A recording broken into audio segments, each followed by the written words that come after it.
আমার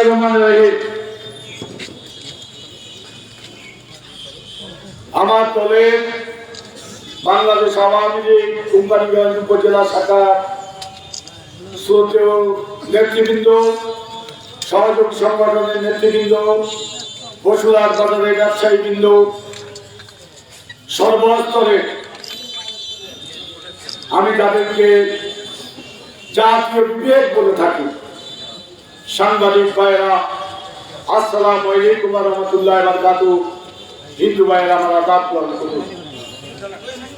অত্যন্ত ভারাক্রান্ত হৃদয়ে আজকে আপনাদের সামনে দাঁড়িয়েছি। আপনারা জানেন, আমি বিগত পৌরসভা নির্বাচনের পূর্ব থেকে আমি বলেছি, আমি সাহস করে সত্য কথা বলবো। আমি অন্যায়, অবিচার, অনিয়মের বিরুদ্ধে আমি প্রতিবাদ করব। আমি বলেছি, আমি বঙ্গবন্ধুর আদর্শ অসাম্প্রদায়িক একটা সুখী সমৃদ্ধ বাংলাদেশ প্রতিষ্ঠা করার জন্য কাজ করে যাব। আমি বলেছি, জননেত্রী শেখ হাসিনা আজকে যে উন্নয়ন করছে, তার উন্নয়নের রাজনীতির সাথে আমি সব সময় থাকবো। যতদিন বেঁচে আছি, আমি যে কথাগুলো বলেছি এটার সাথে আমি শেষ নিঃশ্বাস ত্যাগ করা পর্যন্ত আমি থাকবো। এই প্রতিশ্রুতি আপনাদের সাথে সকলে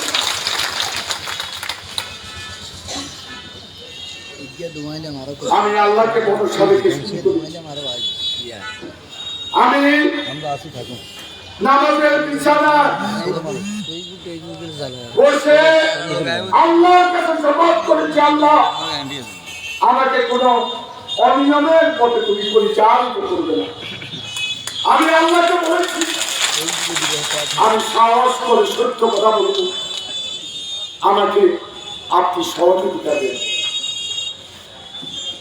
আমি আল্লাহকে বলেছি, আমার দেশের যে উন্নয়ন সমৃদ্ধ দেশ প্রতিষ্ঠার জন্য শেখ হাসিনা কাজ করছে, আজকে তার সাথে সামিল হওয়া আমাকে তৌফিক দান করে। আমি মুক্তিযুদ্ধের চেতনা একটা অসাম্প্রদায়িক বাংলাদেশ প্রতিষ্ঠা করার জন্য শেষ রক্তবিন্দু দিয়ে হলেও কাজ করব। কোন অস্ত্রবাদী, মাস্তানি, সন্ত্রাস আমাকে পথ থেকে সরাতে পারবে না। আমি কারো খাই না, কারো করি না, কারো রক্ত চক্ষুকে ভয় করি। কে কি বলছে আমার জানার বিষয় না, কারা কি গালিগালাজ করছে আমার জানার বিষয় না। আমি আমার আল্লাহকে সাক্ষী করে বলবো, এই মিথ্যাচার গুলা আজকে করছে, আপনারা আপনাদের বিবেকের কাছে প্রশ্ন রাখবেন। আমি 47 বছর এখানে রাজনীতি করেছি, আজকে সেগুলো নিয়েও কটাক্ষ করে। যাদেরকে আমি চেয়ারম্যান বানিয়েছি, যাদেরকে আমি জাসদ থেকে আমি আওয়ামী লীগের নেতৃত্বে, এখন একটা আওয়ামী লীগ আছে, সভাপতি জাসদ খিজিরা, সাধারণ সম্পাদক জাসদ, নুনবী চৌধুরী, দুজনকে আমি জাসদ থেকে আনছি। আমি কারো বিরোধ গাইতে চাই না, সবাইকে পুনর্বাসন করেছি। আপনারা জানেন, আমি কোন আল্লাহর কাছে সাক্ষী করে বলছি, আমি অতি উৎসাহী হয়ে নিজেকে প্রকাশিত করার জন্য আমি কিছু করছি না। আমি কারো থেকে যদি আমি 2-3 জনের কথা বলছি, এটা আমাকে সহযোগিতা করছে। আর এর বাইরে যদি কারো থেকে একটা টাকা আমার কোনো কোনো প্রোগ্রাম নিয়ে থাকি, উপরে আল্লাহ আছে, আল্লাহর আসমান ভাঙি করি। আমি যদি কারো পড়াশোনায় করে থাকি, আল্লাহ আসমান ভাঙি ভেঙে বলি। আমি আমার আল্লাহর কাছে প্রার্থনা করে আমি এই কথাগুলো বলছি, সিদ্ধান্ত নিয়ে বলছি। কেউ আমাকে পরিচিত করার ক্ষমতা রাখে, অবশ্যই রাখে। আমার নেত্রী বলছে, গতকালকে রাত্রে তুমি চুপচাপ আমি দেখছি, আমি এই জন্য কোনো কর্মসূচি দিই কর্মসূচি দিলে সাংবাদিক ভাইদেরকে দেখছি, তারা তথ্যটা যাতে এখান থেকে নেই কি চলছে আজকে অস্ত্রের মহা। আজকে কষ্ট লাগে কি অপরাধ করেছে সাংবাদিক মোজাককে অত্যন্ত কাছে থেকে তাকে হত্যা করা হচ্ছে। আজকে কেউ কেউ এটাকে ভিন্ন খাতে প্রবাহিত করার ষড়যন্ত্র করছে। আজকে জজ দিয়াদেরকে আটকানোর ষড়যন্ত্র করছে, এটা আমি মানব। আমি বলেছি সাংবাদিক মোজাককে হত্যা সুষ্ঠু তদন্ত করে এর বিচার করতে হবে। ভিডিও ফুটেজ গুলা কেন আজকে সাংবাদিক ভাইদেরকে আমি প্রশ্ন করি লুকিয়ে ফেলেছে, সেগুলা কেন সরিয়ে ফেলেছে বলেন আপনারা, কেন সরিয়ে ফেলেছে? এই চুপ, আজকে ভিডিও ফুটেজ গুলা সাবকাশিয়ারে সরিয়ে ফেলা হয়েছে, এগুলা নেই। সাংবাদিক মোজাককে হত্যা সুষ্ঠু বিচার যদি না করা জনগণকে সাথে নিয়ে আন্দোলন গড়ে তুলুন। এটা এনএসআই ডিজিএফআই তাদেরকে দিয়ে তদন্ত করা। ঢাকা থেকে আপনারা এই যে বিচার দিয়ে দিয়েও তদন্ত করার ব্যবস্থা করুন। নোয়াখালীর গুলা প্রভাবিত হল, আমি সোজা কথা বলছি, নোয়াখালীর গুলা প্রভাবিত হবে। আজকে পিবিআই কে জোর করে প্রশাসনের একটা ব্যক্তি জোর করে আজকে এটা করো সেটা করো, দুইজন ধরা গেছে আপনারা জানেন না সাংবাদিক ভাইরা, ওই তাদের এই এখানে সমাবেশ করছে 7 মার্চ। আমাদের একজন সরকারি কর্মকর্তা করলেও এরিও শুনেন, আমাদের দলও করেন। দেখেন আমার থেকে খুব খারাপ লাগছে, 7 মার্চের প্রোগ্রামে 7 মার্চের কথা বলি, বঙ্গবন্ধুর ভাষণের কথা বলি, তারা সেখানে শুধু আপনাকে গালিগালাজ করতেছে। আমার খুব খারাপ লাগছে, এজন্য মনের কষ্টটা আপনাকে শোনাবার জন্য আছে। কি বুঝি বুঝছেন 7 মার্চ করছি, অথচ দল বলছে যে কোম্পানির যে রাজনৈতিক কর্মকাণ্ড বন্ধ।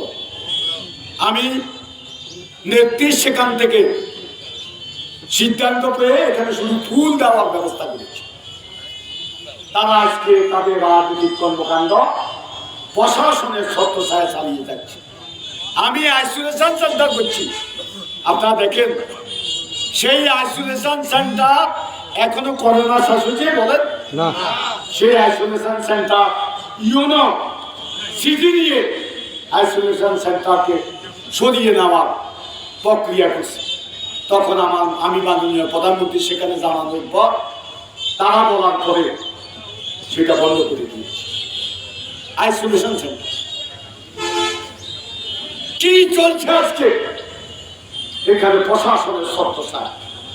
গতদিন কি হয়েছে, আমি এই যে আমার এখানে বঙ্গবন্ধু জন্মশতবার্ষিকী উপলক্ষে প্যান্ডেল করছি, একটা মেলার আয়োজন করছি। এই প্যান্ডেলে প্রতিদিন বিকালবেলা স্কুলের ছেলে মেয়েদেরকে আমরা এখানে প্রতিযোগিতা, সাংস্কৃতিক প্রতিযোগিতার ব্যবস্থা করি, এদেরকে পুরস্কারের ব্যবস্থা করি, আর রাত্রে বঙ্গবন্ধুর উপর আলোচনা হয়। আপনারা অনেকে শুনছেন সাংবাদিক ভাইরা। তারপরে এরপরে বাইরে থেকে সাংস্কৃতিক কর্মীরা আসে, তারা সাংস্কৃতিক কর্মকাণ্ড করে। তারপরে একটা মেলা এখানে দিয়েছি, মেলা আমরা প্রতি বছর এখানে 1 মাস করি না?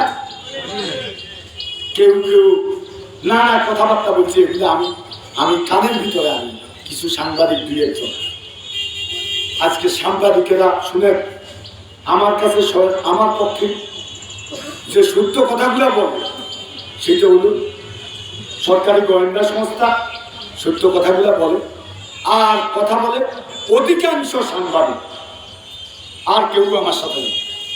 জননেত্রী শেখ হাসিনা আমার খবর রাখে আমাকে মাঝে মধ্যে দিক নির্দেশনা, এছাড়া কেউ আমার খবর রাখে। এদেশের নীতি নৈতিকতা সাথে রাজনীতি করলে কি হয় না, প্রতিবন্ধকতা আসবে। মহানবী হযরত ইসলাম ইসলাম প্রচার করতে গিয়ে প্রতিবন্ধকতা আসে নাই? হ্যাঁ, তারপরে অন্যান্য এই ধর্মগুরুরা তাদের ধর্ম প্রচার করতে গেলে প্রতিবন্ধকতা আসে নাই?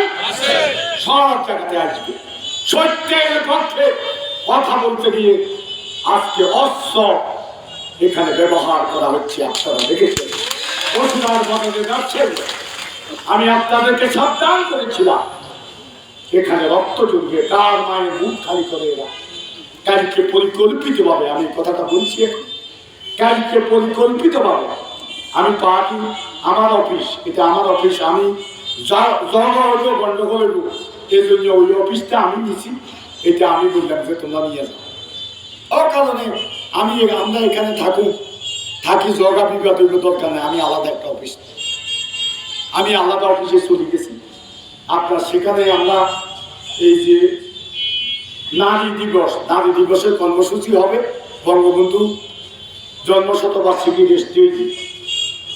আমরা সেখানে সবার সাথে চাটা খাইতেছি, বসতেছি। হঠাৎ করে শুনলাম যে একটা সিমেন্ট দোকানের সামনে খিজিরাতের নেতৃত্বে বাদল, রাহাত, মঞ্জু, তারপরে ওসি, এদের নেতৃত্বে আপনার 10-15 জন একত্র হয়েছে। আমাদের নিচে অসংখ্য নেতা কর্মী। তারপরে এদেরকে দেখি ব্যবসায়ী বাইরে, হাজার হাজার ব্যবসায়ী বাড়ি, যে তারা তো বাজারে উঠলে এখানে অনিয়ম করব, তারা জানে, তারা ব্যবসা করতে পারবে না। আজকে সাপ্লাসিয়াদের দিকে তাকায় দেখেন কি নাজুক অবস্থা, সেখানে কোনো ব্যবসায়ী ব্যবসা বসে দিচ্ছে দোকান। আজকে এই পরিস্থিতি এখানে সৃষ্টি করা পায় তারা করছে। আমি ব্যবসায়ীদেরকে দেখে এটা বলেছি, জিজ্ঞাসা করেন আপনারা একটু সাংবাদিক ভাইয়া বাজারে একটু খবর নিয়ে দেখবেন। আমি আমার এই বাজার কোন অবস্থাতেও আমি এই যে এগুলা করতে দেবো না। আমি ব্যবসায়ীদেরকে ডাকছি, তাদের সাথে আলোচনা করে আমরা শান্তি শৃঙ্খলভাবে, যদি আমারও বলেন যে আমাদের কারণে হইতেছে, আর পৌরসভার এই 3 তলায় আমি শুয়ে থাকি, তুমি বারো দিন আর কারণে যদিও, আর যদি কেউ এখানে তাদের চক্রান্তে এটা এই ঘটনা ঘটতেছে, তাদের বিরুদ্ধে ব্যবস্থা। এখানে ওসি সাহেব আমাকে বললো যে আপনি পৌরসভার দিকে সবাই নিয়ে যান। ও প্রথমটা বলি, প্রথম এরা যখন এখানে একত্র হয়েছে, আমি দেখলাম যে এদের অস্তিত্ব থাকবে না। হাজার হাজার ব্যবসায়ী গাড়ি দিয়েছে, আমাদের দলের নেতাকে নিয়ে আছে অফিসের সামনে, আমার অফিসের সামনে। তখন আমি প্রথম তাদের কর্মী যারা আছে তাদেরকে সবাই থানা পর্যন্ত দিয়ে আসি। সেখানকার ব্যবসায়ীরা আছে, জিজ্ঞাসা করছেন সাংবাদিক দলে, আমার অনুভূতি থানা পর্যন্ত দিয়ে এখানে বসি যে এখানে ওই যে পশ্চিমে বসি তোর দোকানে যা, দোকান করবো, আর এখানে বসি তুই কি রেখেছো কিনে নিয়ে। এই 2টা লোক আর বাকিগুলো আমি সবাই। তারপর দেখলাম খিজিরাত সেখানে সিমেন্ট দোকানে তারা উদ্বোধন করবো কি অফিস, এমনি আঙ্গ রাজনৈতিক কর্মকাণ্ড বন্ধ। তারা অফিস উদ্বোধন করে, জনসভা করে, বসুরার বাজারে মিছিল করে, প্রশাসনের শর্ত ছায়া। আমাকে ওসি সাহেব বললো যে আপনি এটাগুলো নিয়ে যান। আমি সাথে সাথে এদেরকে নিয়ে নিচেও দাঁড়াতে দিই না। আমি সবাইকে বলছি তোমরা হল রুমে থাকো, যা হোক এটা আমি দেখব। আমি এদেরকে নিয়ে আসছি। 5 মিনিট পরেই এই অস্ত্রধারীরা প্রায় 200 অস্ত্র, প্রত্যেকটা লোকের হাতে অস্ত্র, প্রথম আক্রমণ করছে বঙ্গবন্ধুর জন্মশতবার্ষিকীর এখানে আমার অফিসে। সেখানে আক্রমণ করি। বঙ্গবন্ধু, শেখ হাসিনা, ওবায়দুল কাদের সাহেবের ছবি আপনারা দেখে আসেন। আমার অফিসে ভাঙচুর করছে, শেয়ার ভাঙচুর করছে। এখানে একটা শেয়ার নাই, সাউন্ড সিস্টেম বাড়ছে। তারপরে সব চুলাই গুলাই, তারপরে বান্ডি ছুরি 2 বেলায় লাগছে, 2 বেলা। তারপরে মেলা লাগলে করে দিচ্ছে গাড়ি হতে, তোরা থাকবি আমি জ্বালাই দিব বাদল। নিজে বলছি মেলা আসি কান্নাকাটি করতেছি সকালবেলা। আমি যদি তোমরা থাকো প্রয়োজনে আমরা থাকো, এত মারিয়া লাগলে আমরা সকাল জ্বালা লাগলে আমরা সকাল ভালো। আমি 17 তারিখ পর্যন্ত প্রোগ্রাম দিয়েছি, এটা তুমি কি আমি সরতে পারি বলো? বঙ্গবন্ধু যত জন্ম শতবর্ষী কি আজকে কষ্ট লাগতেছে, সেই প্রোগ্রামে তারা হামলা করে। এ দুঃসাহস থেকে পেয়েছে প্রশাসনের এখানে দাঙ্গা পুলিশ, এখানে দাম কিন্তু বাজারে তারা তাণ্ডব করতেছে, সেদিকে যান। আমি আর কি করতাম, কিছু করে যাচ্ছেন আপনারা খবর না, আমি মিথ্যা করলে কথা বললে সাংবাদিক খবর না।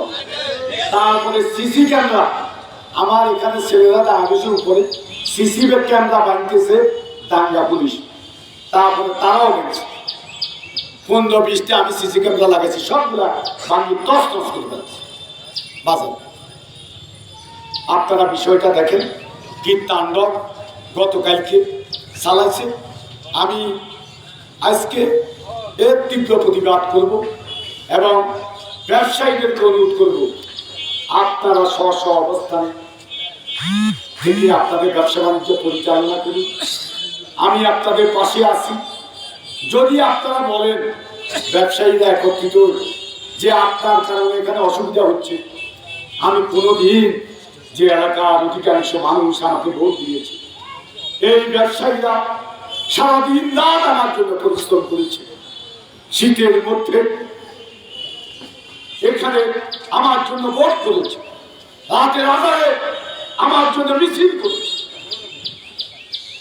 আমি তাদের ক্ষতি হোক একদিনের জন্য চাই না, আমার কারণে তাদের ক্ষতি হবে এটা আমি চাই না।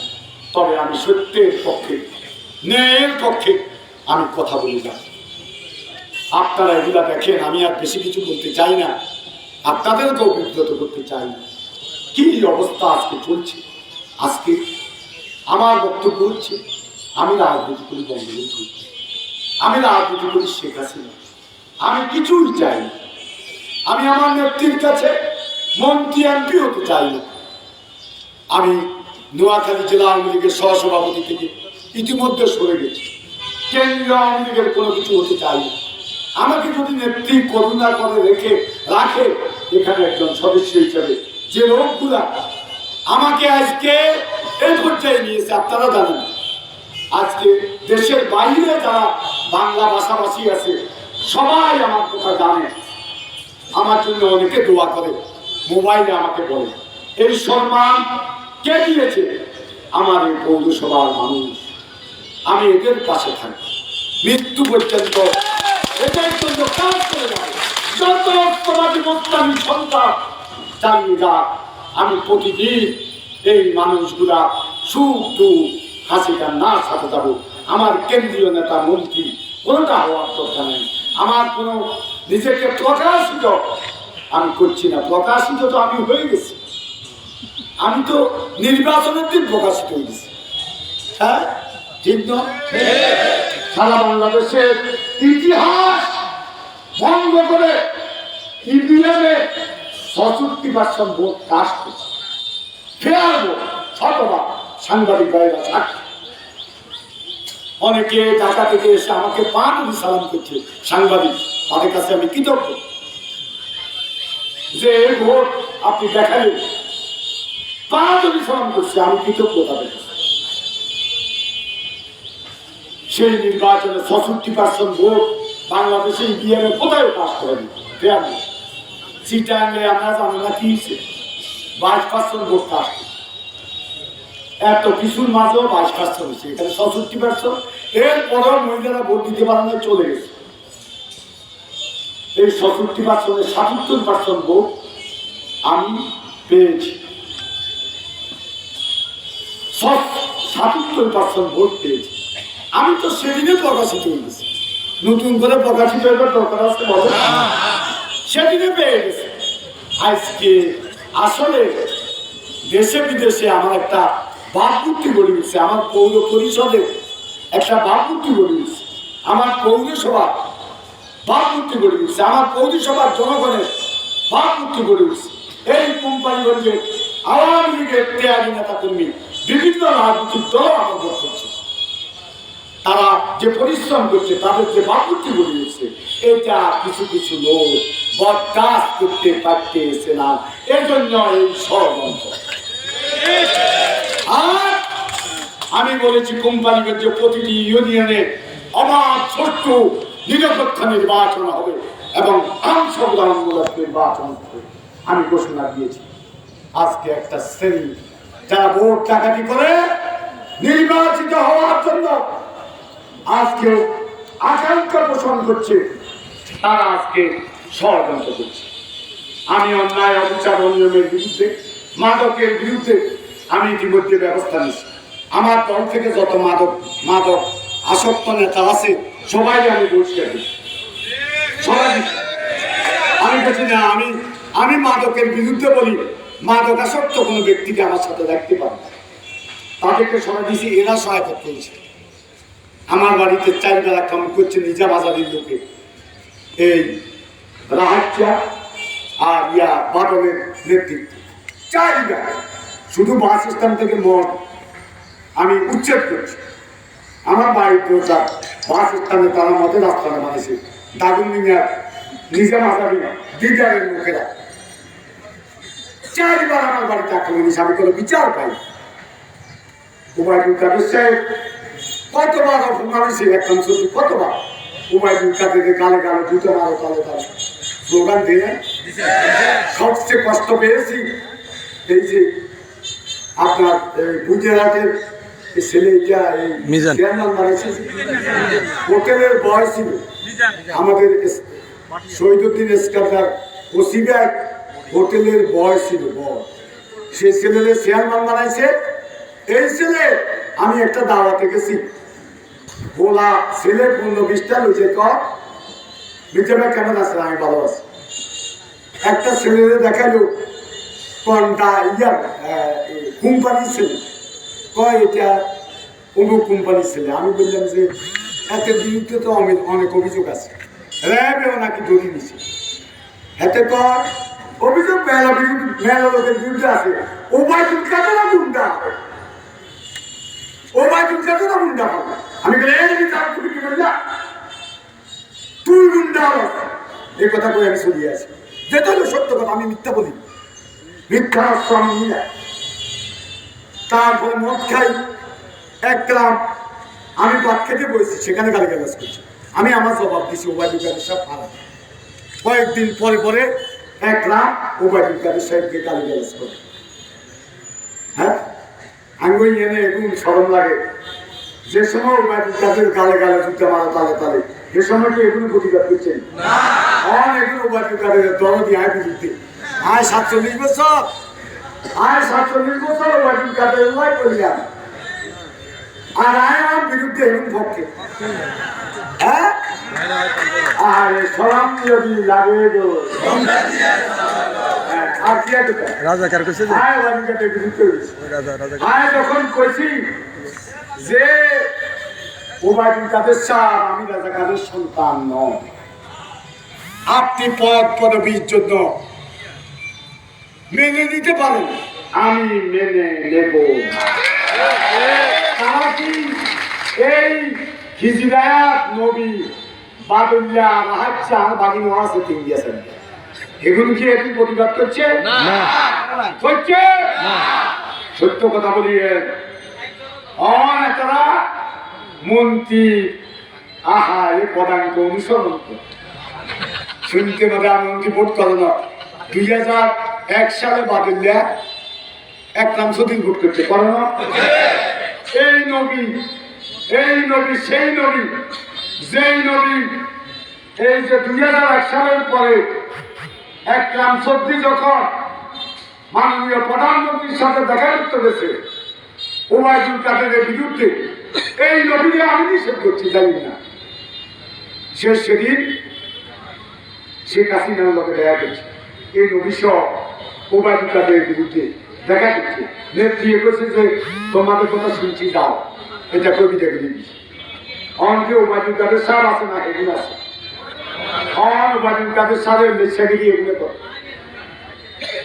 1 গ্রাম সবজিদের নো করে ওবায়দুল কাদের এখন না, এখন এক সেকেন্ডের ভিতর থাকবে নিজামাতা নিজের নড়া করে উপায় ঢুকাবে এক সেকেন্ড থাকতে পারবে না। উনি হয়তো মনে করে যে আমি জাতীয় নেতা, আমি যা তা বলতে পারি না, হয়তো এই কারণে কোনো সিদ্ধান্ত দিচ্ছে নেত্রীর উপর ছেড়ে দিচ্ছে। নেত্রী বলছে আমি দেখুন আমরা এটার উপর আশ্বস্ত, আমরা কিনে কিনে মারামারি হারাহারি করি না, ব্যবসায়ীরা ব্যবসা করে শক্তই ব্যবসা করেন। কেউ আসলে দেখেন এরা কাল খালি দেখি রাজনীতিতে শেষ কথা আছে এই নিয়ে না আলু বলে দিয়ে এমনি ইয়া গুলা অস্ত্র পিস্তলে কে গুলা ইয়ে বাসা আছে পিস্তল গুলা আর দুটা হুয়ার দিছে এখানে কি কর ওই যে গরম করে বললা আর জিজ্ঞাসা কিও আমি দুটা দিচ্ছেন নিচে ইটা ঘুরাই ওইটা টেস্ট করি আর এগুলা রাখছি এগুলা শুকে দিয়েছি কি খুশি বলছেন আলু মনি এই জাতীয় পার্টি আমার আয় খুশি এই মনীষ সাহেব আপনার অস্ত্র আপনারও খাই ইয়ার কয়েকদিন ধরে হেতাগো নেতা এই হিন্দি মনালে যাচ্ছে খোকন মিয়ার ভাই মনালে যাচ্ছে নিজের অস্ত্র নিজেকে খাইব অপেক্ষা করে ধরা খেতে তো এটা আর কিন্তু সাহা দিচ্ছে অস্ত্র হেতাগো গুঞ্জা আছে কিন্তু ক্ষমা পাবে না। এই আদালতে বিচার না হলে মুজাক্কেরে আল্লাহর আদালতে বিচার হবে। তারপরে যদি আমি আগেই বলছি আরো বলছি মুজাক্কের অত্যন্ত ভালো ছেলে ছিল। একবার এখানে রাসেলদা তাকে কিনেছে সাংবাদিক, আপনারা নিশ্চয় দেখছেন কত জঘন্য কাজ। এ ছেলে একটা একসাথে বিজয়ী ছেলে, বদ্ধ ছেলে। এ ছেলে এই সাংবাদিক ছেলে কি অপরাধ করছে যদি বিচার দিয়ে দিও তদন্ত টাকা থেকে করো, নোয়াখালী মিলে বেচা কিনে দেবে কি কিছু টাকা থেকে করো বিচার তারা তদন্ত করে যদি আমি আব্দুল কাদের মির্জা দাঁড়িয়ে আমার বিরুদ্ধে ব্যবস্থা নেবে, আমার বিরুদ্ধে ব্যবস্থা নেবে। পরিশেষে আমি করে আর কষ্ট দিতাম না। আমি সততার সহিত রাজনীতি করি। আমার এই সততা রাজনীতির উৎসাহদাতা কে? আমার উৎসাহদাতা বাঙালি জাতির হাজার বছরের শ্রেষ্ঠ সন্তান জাতির জনক বঙ্গবন্ধু শেখ মুজিবুর রহমান, তার সুযোগ্য কন্যা বঙ্গবন্ধু কন্যা শেখ হাসিনা। এবং শেখ হাসিনা দুই রত্ন বলবো আমি, যারা শেখ হাসিনাকে সুখ দুঃখ হাসি কান্নায় সহযোগিতা করে আর কেউ করে। আর ব্যাকে কর সেনাবাহিনীর প্রধানের মুখে দেবা, নৌবাহিনীর প্রধানের মুখে দেবা, বিমান বাহিনীর প্রধানের মুখে দেবা, রেলের প্রধানের মুখে দেবা, সচিব মুখে দেবা। হেতারা ব্যাগে দিনের তালা খা এমপি মন্ত্রী এবার তদবির করে। দুইটা ব্যক্তি সজীব ওয়াজেব জব এবং সাইমা ওয়াজেব কুতুব, এই দুজন নেত্রীকে সহযোগিতা করে, গৌরব দিয়ে আন্তরিকতা দিয়ে এরা দেশকে ভালোবাসে, নেত্রীর মতো বঙ্গবন্ধুর মতো দেশকে ভালোবাসে, দেশে গরিব মানুষকে ভালোবাসে। আমি গরিবের পক্ষে কথা বলি না, বঙ্গবন্ধু গরিবের পক্ষে কথা বলে নাই। শেখ হাসিনা 70,000 ঘর দিছে গরিবের। হ্যাঁ 3 দিন হলে হারিয়ে গেছে। জানো এটা কি শেখ হাসিনার জন্য, এটার জন্য দায়ী কারা দেয়? এই প্রশাসনের বিরুদ্ধে করলে, দুর্নীতির বিরুদ্ধে করলে একটা আর উপরে খেলা কি কিছু বুঝছেন দায়ী আঙ্গ রাজনৈতিক নেতারা, অপরাধ যদি যারা করে তারা, এরা দায়ী না, এরাই দায়ী। আজকে আমাদের বঙ্গবন্ধু বলেছে যাদের আদর্শ নেয়, নীতি নেয়, যারা দুর্নীতিবাদ, যারা দেশকে ভালোবাসে না, তারা যদি প্রতিষ্ঠান থেকে বের হয়ে যায় তাতে প্রতিষ্ঠান দুর্বল হয় না, প্রতিষ্ঠান শক্তিশালী। এটা বলছে কে? বঙ্গবন্ধু শেখ মুজিবুর রহমান। আর আমাদের নেত্রী জননেত্রী শেখ হাসিনা কি বলছে? সততা নিয়ে কাজ করলে সে কাজের সুফল জনগণ যখন পায় সেখানেই তৃপ্তি। ঠিক আছে না? এটা আমার নেত্রী শেখ হাসিনা বলছে। তারপরে বঙ্গবন্ধুর দরিদ্র ডিজিটাল বাংলাদেশের রূপকার সজীব ওয়াজেদ জয় বলেছেন, সৎ থাকলে একটা সুবিধা আছে, কখনো ভয় পেতে হয় না। ঠিক আছে? তাই সৎ থেকে যে কোনো কিছু বলা যায়, যে কোনো কিছু করা যায়। ঠিক আছে না? তারপরে সাইমা ওয়াজেদ পুতুল সে বলছে কি, প্রতিশ্রুতি দিয়ে জনগণকে খুশি করা অনেক সহজ, কাজ করে জনগণের ভালোবাসা অর্জন করা তার জন্য দরকার সততা আর আদর্শ। আমরা সততার পাশে থাকবো, আমরা আদর্শ নিয়ে এগিয়ে যাবো।